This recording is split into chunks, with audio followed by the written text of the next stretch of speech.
देखो next part हमें क्या करना है, देखना है एम्पियर सर्किटल लॉ, है ना। तो टॉपिक डालना है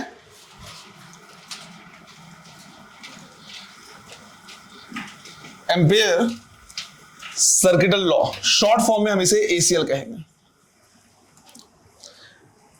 ये जो है ये गॉस थ्योरम के बहुत सिमिलर है, राइट। गॉस थ्योरम के काफी सिमिलर है। अभी हम क्या करेंगे, कंपैरिजन भी करेंगे दोनों को साइड बाय साइड, है ना। इसमें डेफिनेशन लिखना है according to ACL,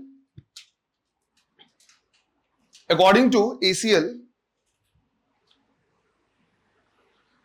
dot product of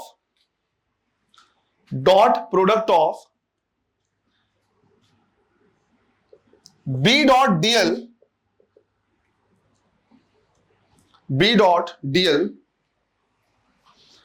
in a closed loop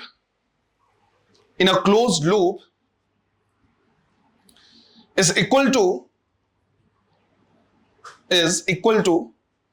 mu times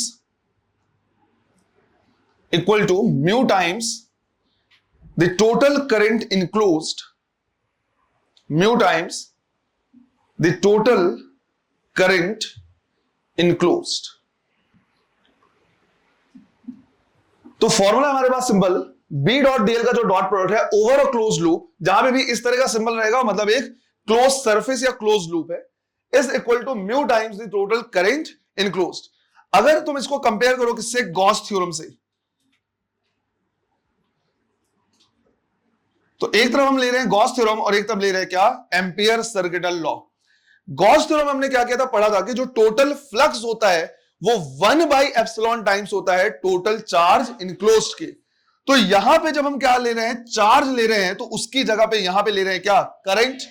यहां पे जब हम 1/एप्सिलॉन नॉट ले रहे हैं तो उसकी जगह पे यहां पे म्यू नॉट ले रहे हैं।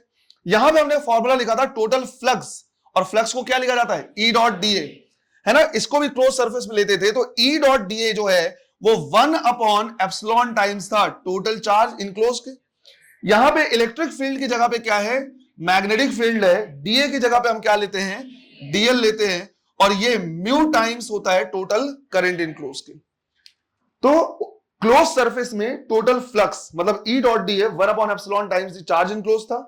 यहां पे B डॉट DL क्या है, म्यू टाइम्स करंट इनक्लोज्ड है। इस चीज का ध्यान रखना है, ये इलेक्ट्रिक फ्लक्स है लेकिन इसको मैग्नेटिक फ्लक्स नहीं बोलना। मैग्नेटिक फ्लक्स यहां भी क्या होगा, B डॉट DA होगा, पर एम्पियर सर्किटल लॉ में मैग्नेटिक फ्लक्स नहीं लिखते, क्या लिखते हैं, B डॉट DL लिखते हैं। यहां भी हम क्या करते थे, एक क्लोज सरफेस लेते थे, उस क्लोज सरफेस को हम कहते थे क्या, गॉसियन सरफेस। ये क्लोज सरफेस होता था। यहां पे हम क्या करते हैं, लूप लेते हैं और उस लूप का नाम होता है एम्पीरियन लूप। यहां पे हम क्या लेते हैं, लूप लेते हैं और नाम होता है क्या, एम्पीरियन लूप। तो दोनों क्या होते हैं, काफी सिमिलर टाइप के होते हैं। क्लियर है ये। बट एक चीज का ध्यान रखना कि यहां पे ये फ्लक्स है, इलेक्ट्रिक फ्लक्स है, पर यहां पे ये मैग्नेटिक फ्लक्स नहीं है, क्या है, B डॉट DL है, सिंपल। क्लियर। चलो इसको लिख लो। जब इलेक्ट्रोस्टैटिक में हमने गॉस थ्योरम क्या किया था, पढ़ा था, तो उस टाइम पे हमने गॉस थ्योरम पढ़ने के बाद अंदर में इलेक्ट्रिक फील्ड और बाहर में इलेक्ट्रिक फील्ड इस तरह का क्या किया था, निकाला था, है ना। सरफेस के अंदर में या मटेरियल के अंदर पे, मटेरियल के बाहर में कितना इलेक्ट्रिक फील्ड है, वो सब हमने क्या किया था, कैलकुलेट किया था। बिल्कुल उसी तरह से जब हम यहां पे हमने क्या कर लिया है, एम्पियर सर्किटल लॉ पढ़ा है, तो एक वायर के अंदर और वायर के बाहर में कितना मैग्नेटिक फील्ड होगा वो हमें क्या करना है, फाइंड आउट करना है। तो टॉपिक डालना है magnetic field inside and outside a wire। Magnetic field inside and outside a wire. अब पहले इसको क्या करना है, समझ लेना है, उसके बाद नोट करना है। लेट से हमने यहां पे क्या लिया है, एक इस तरह का वायर ले लिया है, जो वायर का लेंथ है वो इनफाइनाइट तक है, वहां गया है, इधर भी इंफिनिटी तक गया हुआ है, राइट। पूरा सॉलिड वायर है, तो जो करंट फ्लो होगा वो इंटायर सरफेस एरिया से फ्लो होगा, पूरे सरफेस एरिया से। लेट से इसके पूरे सरफेस एरिया से आई करंट क्या हो रहा है, फ्लो हो रहा है, पूरे सरफेस एरिया से आई करंट फ्लो हो रहा है। ये मेजर करने के लिए, रेडियस वगैरह मेजर करने के लिए हमने क्या ले लिया, एक्सेस ले लिया, और हमने कहा कि इसका जो रेडियस है वो है कितना, R। रेडियस हमने ले लिया R।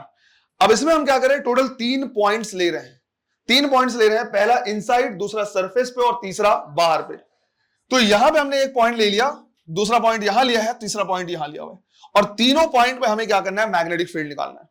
जिस तरह से इलेक्ट्रिक फील्ड निकालने के लिए जिस पॉइंट पे इलेक्ट्रिक फील्ड निकालते थे उसको गॉसियन सरफेस से क्या करते थे, इनक्लोज करते थे, उसी तरह से जिस पॉइंट में मैग्नेटिक फील्ड निकालना होगा उसे एम्पीरियन लूप से क्लोज करेंगे।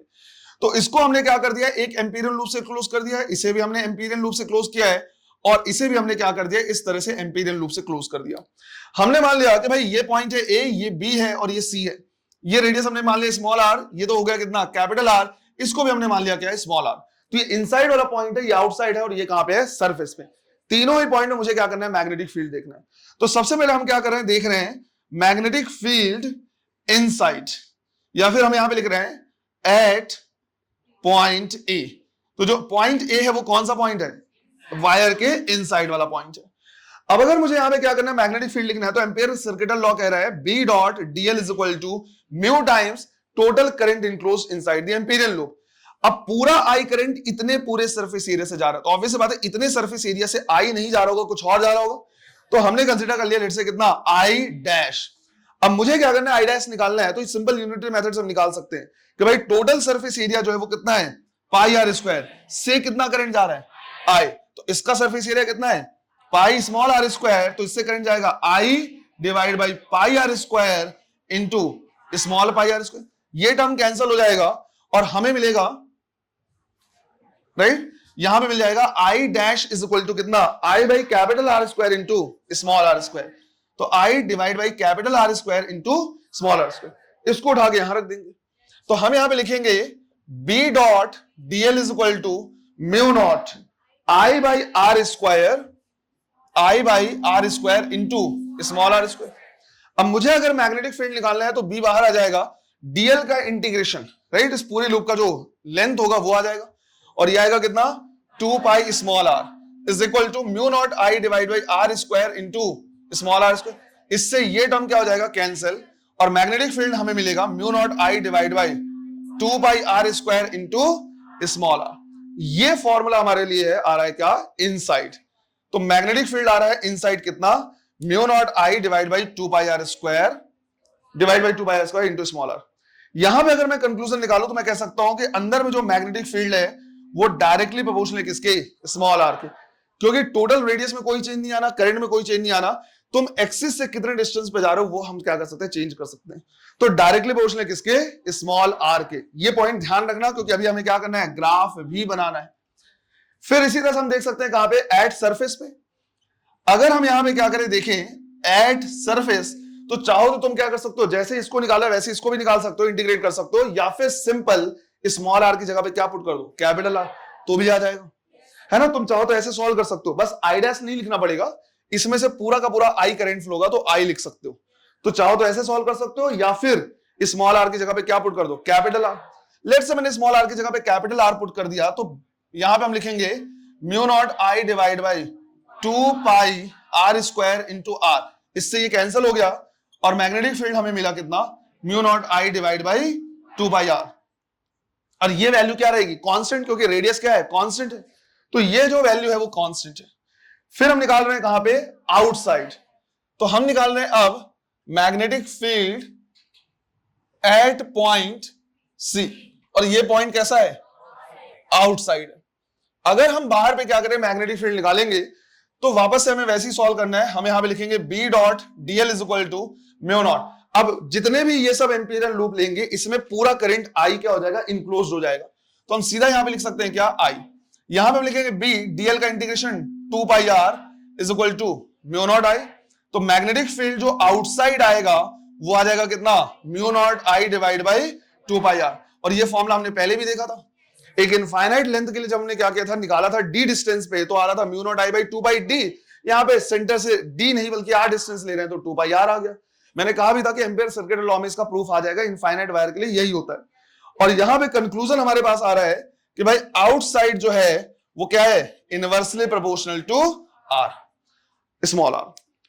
अब अगर हम यहां पे क्या करें, देखिए, तो हम क्या कर सकते हैं, ग्राफ बना सकते हैं।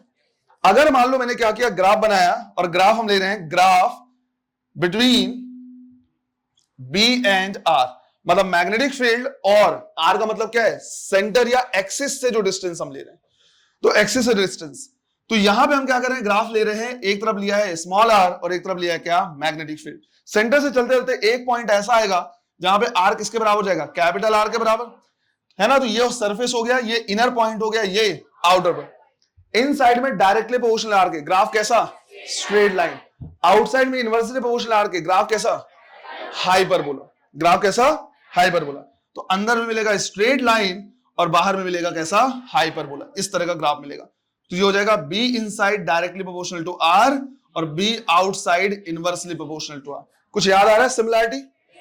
इलेक्ट्रिक फील्ड जब हमने क्या किया था, देखा था नॉन कंडक्टिंग के लिए, नॉन कंडक्टिंग सॉलिड स्फीयर के लिए, तो इनसाइड में डायरेक्टली प्रोपोर्शनल था आर, आउटसाइड में inversely proportional to R square था, है ना। वहां पे electric field inversely proportional R square था, पर ग्राफ ऐसा ही था।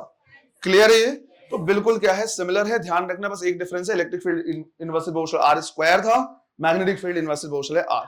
और ये दोनों फॉर्मूले भी क्या करना, ध्यान रखना, क्योंकि ये तो वैसे भी याद रहेगा हमें। इनसाइड वाला फॉर्मूला क्या करना है, ध्यान रखना है। इससे क्वेश्चन क्या कर सकता है, पूछ सकता है ना। चलो नोट करो इसे। देखो एम्पियर सर्कुलर लॉ में के साथ साथ और इसके साथ साथ कि किसी भी वायर के अंदर में या बाहर में कितना मैग्नेटिक फील्ड होता है, हम ये भी क्या कर रहे हैं, पहले पढ़ ले रहे हैं कि अगर हमारे पास दो पैरेलल करंट कैरिंग वायर हो तो उनके बीच में फोर्स कितना लगना है। उसके बाद हम क्या करेंगे, इन सबके क्वेश्चंस, इन सबके न्यूमेरिकल एक साथ कर लेंगे। तो नेक्स्ट टॉपिक हमें क्या करना है, डालना है force between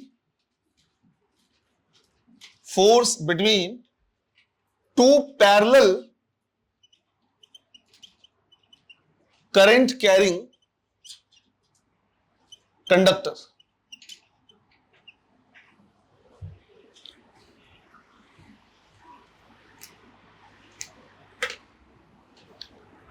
two parallel current carrying conductor. यहां पे हम क्या कर रहे हैं, अगेन जो वायर है दोनों इनफाइनाइट लेंथ के हैं। हमने यहां पे क्या किया है, दो वायर लिया इस तरह से, और दोनों वायर के बीच का जो डिस्टेंस है ये कंसीडर कर लिया कितना, डी। दोनों में अलग अलग करंट भी हो सकता है, सेम करंट भी हो सकता है। लेट्स से इसमें करंट फ्लो हो रहा है कितना, I1, और इसमें करंट फ्लो हो रहा है कितना, I2। एज ऑफ नाउ हमने जो लिया हुआ है, दोनों में सेम डायरेक्शन में करंट क्या किया, लिया है। अब इसका मैग्नेटिक फील्ड होगा जो इस पे फोर्स लगाएगा, और इसका भी मैग्नेटिक फील्ड जनरेट होगा जो इस पे फोर्स लगाएगा। कोई भी वायर अपने ही मैग्नेटिक फील्ड की वजह से खुद पे फोर्स नहीं लगा सकता है, वही न्यूटन का थर्ड लॉ है ना। तो दोनों एक दूसरे पे क्या करेंगे, फोर्स लगाएंगे। मतलब अगर मुझे यहां पे फोर्स देखना है तो मुझे यह जानना होगा कि सेकंड वायर का मैग्नेटिक फील्ड यहां पे कैसा होगा। तो हम क्या कर सकते हैं, डायरेक्शन निकाल सकते हैं। अगर हम क्या करें, चेक करें इधर पे इस वायर का मैग्नेटिक फील्ड तो कैसा है, आउटसाइड। तो हम यहां पे लिखेंगे कि इधर पे जिस जगह पे पहला वायर रखा हुआ है, यहां पे जो मैग्नेटिक फील्ड मिलेगा वो कैसा मिलेगा, आउटसाइड। इसको हम लिख दे रहे हैं कितना, B2। ये हमने लिख दिया B2। अब मुझे इस पे क्या करना है, फोर्स निकालना है। तो फोर्स का फॉर्मूला है IL क्रॉस B। तो हम लिखेंगे force on one because of two, हम लिखेंगे I1 इसका खुद का करंट, multiplied by let's say L length में निकाल रहे हैं, और मल्टीप्लाइड बाई सेकंड वाले का मैग्नेटिक फील्ड लिखेंगे B2, and multiplied by sine 90 degree. ये इस प्लेन में रखा है जबकि magnetic field out of the plane है, तो ये हो जाएगा क्या, साइन 90 डिग्री। साइन 90 की वैल्यू कितनी लिख सकते हैं हम, 1 लिखेंगे। तो force on one because of two आ जाएगा I1L मल्टीप्लाइड बाई B2। इसकी वजह से मैग्नेटिक फील्ड अगर मैं यहां पे देखूं तो इनफाइनाइट वायर का मैग्नेटिक फील्ड कितना होता है, म्यू नॉट I, तो I की जगह I2 डिवाइड बाई 2 पाई, इन दोनों के बीच का डिस्टेंस कितना है, D। ये लिख दिया हमने। तो force on one because of two आया हमारे पास mu naught I1 I2L divide by 2 by D। इतना फोर्स आ रहा है किस पे, 1 पे बिकॉज ऑफ 2। हम चाहें तो क्या कर सकते हैं, सिंस हमने क्या किया है, इनफाइनाइट लेंथ लिया हुआ है, ये जो फोर्स आ रहा है वो L लेंथ पे आ रहा है। हम चाहे तो इसी को कन्वर्ट कर सकते हैं force per unit length. Force per unit length अगर हम क्या करें, लिखें फोर्स पर यूनिट लेंथ अगर हम लिखें तो ये हो जाएगा force on one because of two divide by L, और इसका फॉर्मूला आएगा mu naught I1 I2 divide by 2 by D। Let's say हमने बोला कि इक्वेशन नंबर क्या है, 1 है। ये हमने निकाला है force on one because of two per unit length. ध्यान ये रखना इस चीज का, ये फोर्स पर यूनिट लेंथ का फॉर्मूला है। अगर यहां पे क्या करोगे, वैल्यू लिखोगे तो न्यूटन पर मीटर लिखना है तुमको। फिर हमने सोचा एक काम करते हैं, सेकंड पे निकालते हैं ड्यू टू फर्स्ट। अब न्यूटन थर्ड लॉ ये बोलता है कि जितना फोर्स फर्स्ट पे लग रहा है ड्यू टू सेकंड, उतना ही फोर्स सेकंड पे लगना चाहिए ड्यू टू फर्स्ट। हमने सोचा वेरीफाई कर लेते हैं। तो वेरीफाई अगर हम करें तो इस पे अगर मैग्नेटिक फील्ड निकालना है, सॉरी इस पे फोर्स निकालना है, तो मैग्नेटिक फील्ड पहले का लेना पड़ेगा। इसका मैग्नेटिक फील्ड अगर इधर निकाले तो कैसा आएगा, इस तरह से निकालेंगे तो कैसा आएगा, ये क्रॉस। तो इस तरह पे जो मैग्नेटिक फील्ड आएगा वो आएगा क्रॉस। ये ले लिया हमने क्या, B1।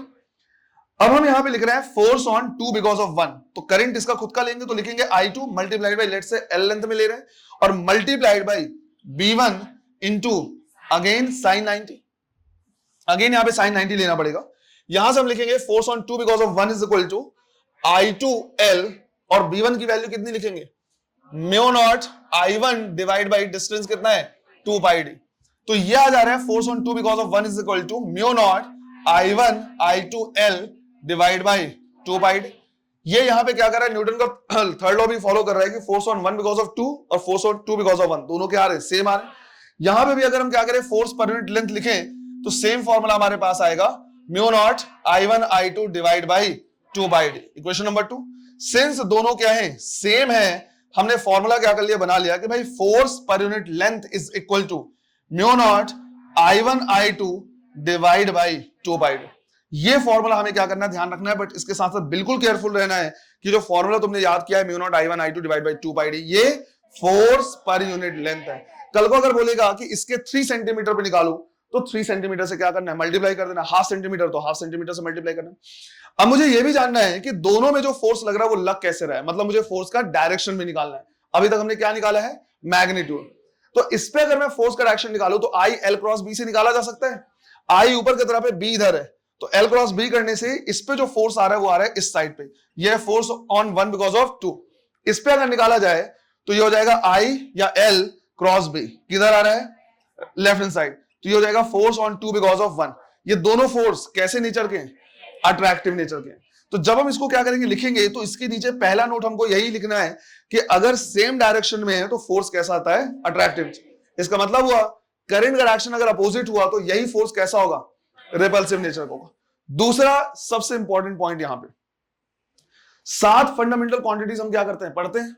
उस 7 फंडामेंटल क्वांटिटीज में एक क्वांटिटी है इलेक्ट्रिक करंट, और जब भी फंडामेंटल क्वांटिटी होता है तो उसका जो यूनिट होता है, एक यूनिट, उसको क्या किया जाता है, डिफाइन किया जाता है कि मतलब 1 केजी का मतलब क्या है, 1 सेकंड का मतलब क्या है, 1 मीटर का मतलब क्या है, ये सारी चीजें।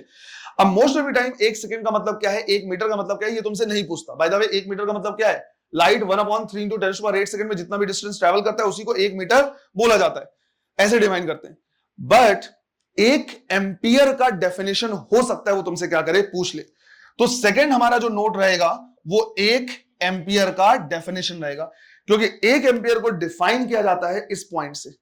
कैसे डिफाइन किया जाता है समझो, इसमें यह बोला जाता है कि मान लो हमारे पास 2 इस तरह के क्या है, करंट कैरिंग वायर है और दोनों के बीच का डिस्टेंस कितना है, 1 मीटर।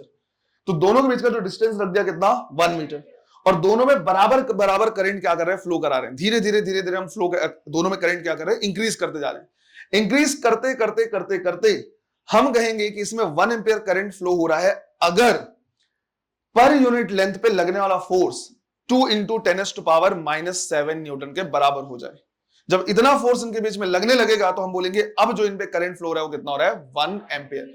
कैसे आया, डी की वैल्यू को 1 कर दिया, करंट भी 1 और 1 कर दिया है, लेंथ भी यूनिट लेंथ ले लिया, तो बचा क्या, म्यू नॉट बाई 2 पाई। अगर म्यू नॉट बाई 4 पाई 10⁻⁷ है तो म्यू नॉट बाई 2 पाई कितना होगा, 2 इंटू 10⁻⁷। तो हम कहते हैं जैसे इनके बीच में लगने वाला फोर्स इतना हो जाएगा, इनमें जो करंट फ्लो हो रहा होगा कितना हो रहा होगा, 1 एम्पियर। तो हो सकता है तुमसे ये क्या करे, पूछे, एनसीईआरटी में दिया हुआ है और हम जो फॉर्मूला यूज कर रहे हैं उसी से डिफाइन करते हैं। इनफैक्ट तुमको रटने की जरूरत भी नहीं पड़ेगी, तुम अगर ये फॉर्मूला याद है तो सारी वैल्यूज को क्या कर देना, 1 और 1 कर देना, खुद म्यू नॉट बाई 2 पाई आ जाएगा, म्यू नॉट बाई 2 पाई की वैल्यू पुट कर देना। क्लियर है ये? तो पहले यहां तक नोट करना है, दोनों नोट यहां पे मैं लिखा दूंगा।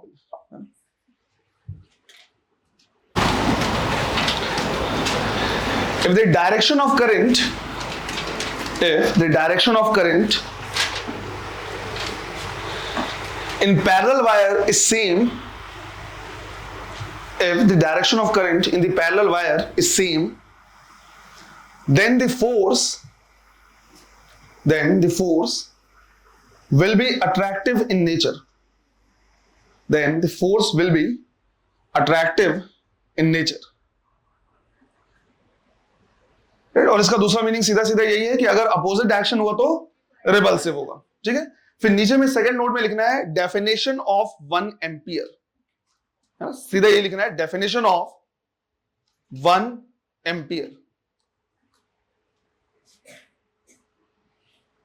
इसमें लिखना है if two parallel current carrying conductor if two parallel current carrying conductor separated by 1 meter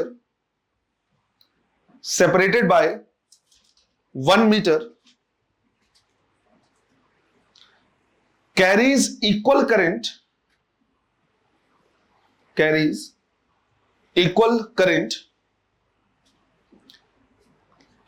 experiences a force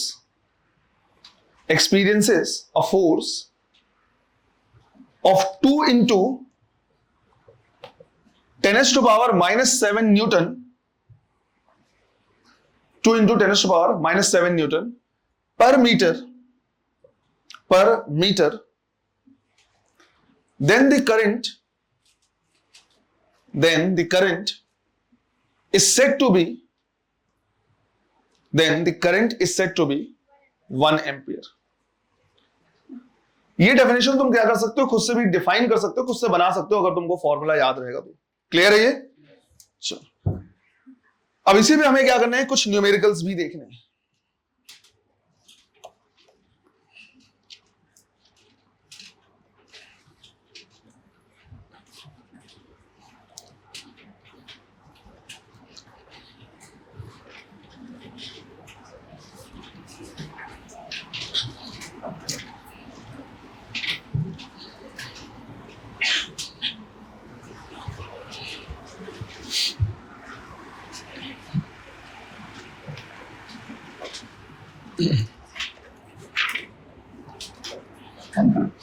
question लिखना है, 3 coplanar wires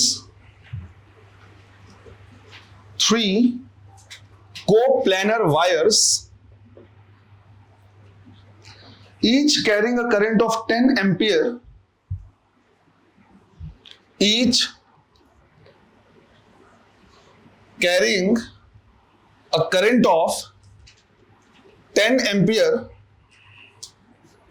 along the same direction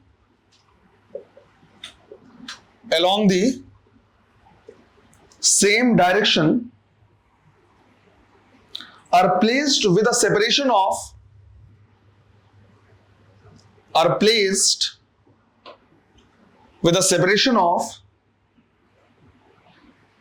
5 centimeter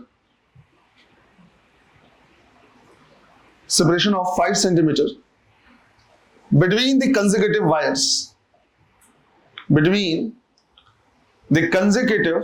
wires. Then find the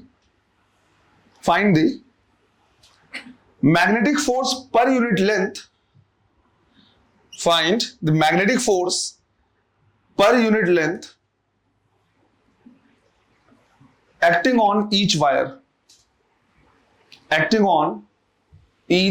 wire. करो। तो इतना formula इतना आसान है ना? 6 into 10 to the power minus 4 either side वाले में, मिडिल वाले में आंसर कितना होगा 0 है ना? तो सीधा देख के हम क्या कर सकते हैं, बता सकते हैं, लेट्स से ये वायर नंबर 1 है, ये वायर नंबर 2 है और ये वायर नंबर 3 है। पहली चीज, सिंस तीनों में सिमिलर करंट है और डिस्टेंस भी क्या है, सेम है, इस पे जितना फोर्स 1 लगाएगा, मतलब फोर्स ऑन 2 बिकॉज ऑफ 1, उतना ही लगेगा फोर्स ऑन 2 बिकॉज ऑफ 3, है ना? रीजन क्या है, करंट इन दोनों में सेम है, सेम डिस्टेंस पे रखा है, तो ये दोनों ही वायर बराबर फोर्स लगाएंगे और अट्रैक्टिव नेचर का लगाएंगे, है ना? तीनों में सेम डायरेक्शन, ये अट्रैक्ट करेगा, ये भी अट्रैक्ट करेगा, नेट फोर्स कितना 0। तो हम यहां पे लिखेंगे इन वायर नंबर 2 जो नेट फोर्स हो जाएगा वो कितना हो जाएगा, 0 हो जाएगा। इसमें करने की जरूरत ही नहीं है। अब फिर वायर नंबर 1 में निकाल ले या वायर नंबर 3 में निकाल ले, आंसर क्या आएगा, सेम आएगा। रीजन क्या है, अगेन ये दोनों एक दूसरे के सिमिलर हैं, सेम करंट है, सेम डिस्टेंस पे है। तो लेट्स से हमने बोला वायर नंबर 1 में निकालना है, तो ये दोनों ही इसको क्या करेंगे, अट्रैक्ट करेंगे। ये लगेगा फोर्स ऑन 1 बिकॉज ऑफ 2 और इसी तरह से एक और फोर्स लगेगा फोर्स ऑन 1 बिकॉज ऑफ 3। तो अगर हम यहां पे क्या करें, नेट फोर्स निकालना चाहे, सिंस दोनों का डायरेक्शन क्या है, सेम है, हम दोनों को ऐड कर देंगे, force on 1 because of 2 plus force on 1 because of 3। और ऑब्वियस बात है पर यूनिट लेंथ निकाल रहे हैं, तो पर यूनिट लेंथ ही हमें क्या करना है, देखना है। तो यहां पे हम लिखेंगे mu naught I1 I2 divide by 2 pi d और इसमें लिखेंगे mu naught I1 I3 divide by 2 pi d dash लिख लिया, लेट्स से, है ना, ये डिस्टेंस अलग है। और अगर मैं d डैश की बात करूं तो कितना हो जाएगा 10 सेंटीमीटर। यहां से I1 I2 I3 सब क्या है, सेम है, सबको कॉमन निकाल लेंगे। तो net force per unit length अगर हम लिखें तो mu naught I square divide by 2 पाई क्या कर लेंगे, बाहर निकाल लेंगे। यहां पे 1 upon d plus 1 upon d dash लिख सकते हैं। म्यू नॉट बाई 2 पाई की वैल्यू कितनी, 2 इंटू 10⁻⁻⁷। I स्क्वायर कितना हो जाएगा 100, 1 अपॉन 5 सेंटीमीटर तो 5 इंटू 10⁻⁻2 और 10 सेंटीमीटर तो 10 इंटू 10⁻⁻2, इसको भी बाहर निकाल लिया हमने। तो ये हो गया 2 इंटू 10⁻, ये कितना बचा -5 डिवाइड बाई 10⁻⁻2 बाहर निकला 1 अपॉन 5 प्लस 1 अपॉन 10 कितना जाएगा 3 अपॉन 10। 2 अपॉन 10 प्लस 1 अपॉन 10 कितना 3 अपॉन 10। आंसर आएगा कितना 6 इंटू 10⁻, ये हो गया -1 ऊपर जाएगा तो 10⁻⁻4 न्यूटन पर मीटर। ऐसे जो आंसर इसके लिए आ रहा है वही आंसर इसके लिए। तो आइदर साइड में इतना फोर्स लगेगा पर यूनिट लेंथ और मिडिल वाले में कितना 0। ऐसे क्वेश्चन में क्यों गलत आंसर दे रहे हो भाई तुम, ऐसे क्वेश्चन में कौन गलत आंसर देता है, करो जल्दी से लिखो। नेक्स्ट क्वेश्चन इस तरह से है कि हमारे पास दो पैरेलल वायर्स हैं, एक में 10 एम्पियर करंट फ्लो हो रहा है और दूसरे में सेम डायरेक्शन में 40 एम्पियर करंट फ्लो हो रहा है, और दोनों के बीच का जो डिस्टेंस है ये गिवन है 10 सेंटीमीटर। क्वेश्चन बोला है where should a third current be placed so that it experiences no net magnetic force,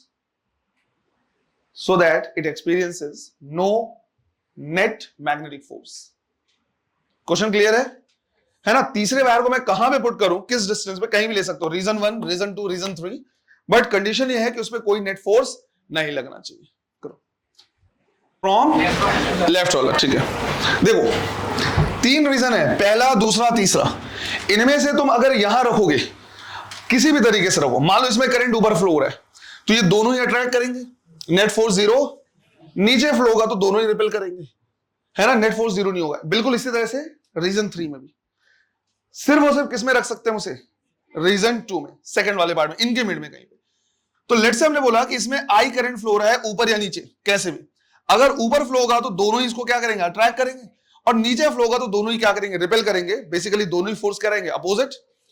अब ये पूछा कितने डिस्टेंस पे, तो लेट्स अज्यूम कि हमने मान लिया कि ये x डिस्टेंस है जो हमें निकालना है। अगर इससे x पे है तो इससे कितना होगा 10 - x। एक चीज ध्यान रखना, यहां पे जो 10 है सेंटीमीटर है, तो हमारा जो x आएगा वो भी सेंटीमीटर में ही आएगा, है ना।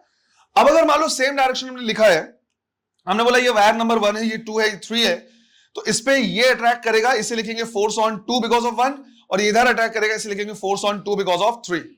अगर हम बोल रहे हैं ऐसा हुआ कि भाई नेट फोर्स कितना है, 0 है, ऐसा तभी हो सकता है जब फोर्स ऑन 2 बिकॉज ऑफ 1 किसके बराबर हो, फोर्स ऑन 2 बिकॉज ऑफ 3।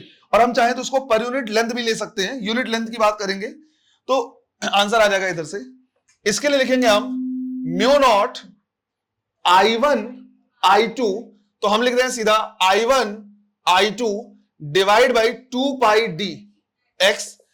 इसके लिए लिखेंगे तो इसके लिए लिखेंगे म्यू नॉट I3 I2 या I2 I3, तो ये हो जाएगा कितना 40 into I divide by 2 pi d, और ये d कितना है 10 - x। तो काफी सिंपल सा कैलकुलेशन हो जाएगा सीधा, mu naught by 2 pi I, mu naught by 2 pi I cancel, ये 0 से 0 कैंसिल, तो यहां पे बच रहा है हमारे पास 1/x, और इधर पे बच रहा है कितना 4 डिवाइड बाई 10 - x। तो 10 - x इज इक्वल टू कितना 4x, तो x की वैल्यू कितनी आ जाएगी 2 सेंटीमीटर, है ना। इससे आंसर 2 सेंटीमीटर, इससे कितना 8 सेंटीमीटर। मान लो मैंने एक थ्योरेटिकल क्वेश्चन पूछा तुमसे, है ना, न्यूमेरिकल भी हो सकता है, अभी थ्योरेटिकली लेके चलो। यही दोनों वायर हैं, इसमें 10 एम्पियर करंट ऐसे फ्लो हो रहा है और इसमें 40 एम्पियर करंट नीचे की तरफ फ्लो हो रहा है। मैंने बोला ये रीजन नंबर 1 है, ये रीजन नंबर 2 है और ये रीजन नंबर 3 है। किस रीजन में मैं थर्ड करंट को प्लेस करूं कि उस पर लगने वाला नेट फोर्स क्या हो? 0। कौन सा रीजन हो सकता है जहां पे लगने वाला नेट फोर्स 0 हो सकता है? तुम आंसर एक से ज्यादा भी दे सकते हो।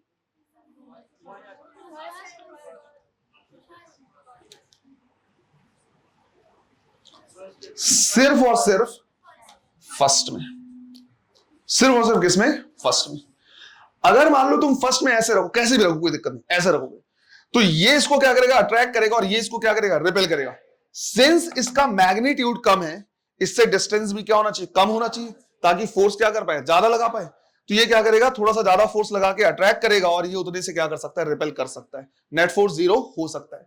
सेकंड में अगर तुम रखोगे, कैसे भी रखोगे, तो ये इसको अट्रैक्ट करेगा और ये इसको रिपेल करेगा, नेट फोर्स इधर आएगा। उल्टा रखोगे तो ये रिपेल करेगा, ये अट्रैक्ट करेगा, नेट फोर्स 0 नहीं हो सकता।